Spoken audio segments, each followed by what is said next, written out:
Vasanth and கோ பங்குதாரர் தங்கமலர் ஜெகநாத்திற்கு தொழில் முனைவோருக்கான முனைவர் பட்டம் வழங்கப்பட்டது. சென்னை ராஜா அண்ணாமலை மன்றத்தில் குளோபல் ஹியூமன் பீஸ் பல்கலைக்கழகம் சார்பாக கௌரவ முனைவர் பட்டம் வழங்கும் விழா நடைபெற்றது. இந்நிகழ்ச்சியில் வசந்த் அண்ட் கோ பங்குதாரர் தங்கமலர் ஜெகநாத்திற்கு தொழில் முனைவோருக்கான முனைவர் பட்டம் வழங்கப்பட்டது. She's now the present owner, a great entrepreneur,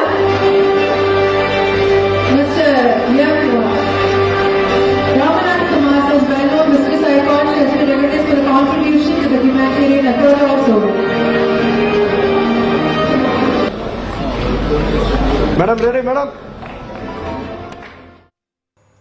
இந்த விழாவில் குளோபல் ஹியூமன் பீஸ் பல்கலைக்கழகத்தின் நிறுவனர் டாக்டர் மேனுவேல் மற்றும் குளோபல் ஹியூமன் பீஸ் பல்கலைக்கழகத்தின் துணைவேந்தர் டாக்டர் வெங்கடேசன் ஆகியோர் தலைமையில் நடைபெற்ற இந்த விழாவில் சிறப்பு விருந்தினர்களாக கே. சம்பத்குமார் IAS, முன்னாள் சிறப்பு ஆணையர் மற்றும் இலங்கை சிலோன் பெட்ரோலிய கூட்டுத்தாபன முன்னாள் தலைவர் SK சிரில் சுடுவெல்ல, முன்னாள் மாவட்ட நீதிபதி பரமராஜ் உள்ளிட்டோர் பங்கேற்றனர்.